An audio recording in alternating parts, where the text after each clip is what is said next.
ज़हर ज़िंदगी ड्रामे जी दोस्तों नेक्स्ट एपिसोड जी तव्हांखे कहाणी ॿुधाईंदा हलूं। छा नेक्स्ट एपिसोड में वारिस ऐं रब्बन वाकई पलांद करे ईंदा? छा हाकिम खान खे मारण में कामयाब थींदा? या हाकिम खान जा जेका इहे वाठा आहिनि रब्बन ऐं वारिस इन्हनि खे सटको ॾेई कुटको ॾेई इन्हनि मां हिकिड़े खे ड्राहे ईंदा? या वरी जेको आहे ओठो ऐं कमाल खान वरी हाकिम खान जो पासो झले अञा रईस गफ़ार खान जे ॻोठ जा माण्हू मारण में कामयाब थी वेंदा? या रईस गफ़ार खान हाणे जेको आहे इन्हनि खे वठि न ॾींदो, सभिनी खे सटको कुटको ॾींदो? इहे सॼी कहाणी तव्हांखे ॿुधाईंदासीं इन नंढड़े वीडियो में। पहिरियां वीडियो खे ज़रूरु पूरो ॾिसिजो ऐं थी सघे शायदि ख़ुदि सो वीलॉग यूट्यूब चैनल खे ज़रूरु सब्सक्राइब कंदा। अगरि फेसबुक पेज ते ॾिसी रहिया आहियो फॉलो लाइक इन वीडियो खे अॻिते ज़रूरु शेयर कंदा। तव्हांखे ॿुधाईंदा हलूं दोस्तों नेक्स्ट एपिसोड में तव्हां ॾिसंदो त रईस गफ़ार खान जे सबुर जो पैमानो भरिजी वियो आहे।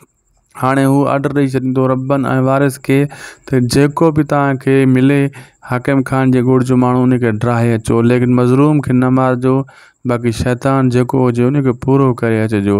ऐं अहिड़े हिसाब सां रब्बन ऐं वारिस सां उअं ई छिता थियल आहिनि। बाक़ी हाणे ठाहे करे इन्हनि खे सटको कुटको करदा ऐं हाकिम खान जे ॻोठ वारनि जो निकिरणु जीअण जंजाल थी वेंदो, ॻोठ खां ॿाहिरि बि न निकिरी सघंदा। अहिड़ी मतिलबु अहिड़ो ख़ौफ़ विहाईंदा। अहिड़े हिसाब सां जन तंग थी हाकिम खान मोकिलियो अहमद खे। अहमद वञी नियापो ॾेई ईंदो रब्बन ओठे ऐं कमाल खान खे, लेकिन उन्हनि खे दिलि में भउ आहे त कमाल हाकिम खान असांखे जेको आहे न वरी बदिले में रईस गफ़ार खान जे हवाले न करे, इन लाइ उहो टिरिजी रहिया आहिनि। वरी अहमद वेंदो उन्हनि खे चई ईंदो, पोइ कमाल खान ऐं ओठो जेको आहे हाकिम खान जो साथ ॾींदा। लेकिन ओठो शातिर आहे, ओठो इहा ॻाल्हि कंदो त हाणे फाथो आहे हाकिम खान तॾहिं असांखे घुराए थो, इन जे करे हाकिम खान वटि हलूं।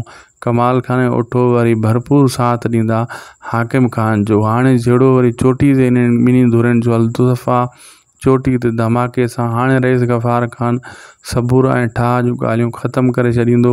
इन जहिड़े खे हाणे वधाईंदो, कॾहिं हेॾो को माण्हू पियो हूंदो मोह, कॾहिं होॾो माण्हू मोह पियो हूंदो। अहिड़े हिसाब सां सटको कुटको इन्हनि जो हलंदो पियो। हीउ ड्रामो बि ड्रिगो आहे, तुर जी वल वांगुरु खुटण जहिड़ो न आहे। सुकून सां ॾिसो ऐं बिना टेंशन करे ॾिसो इन ड्रामे खे।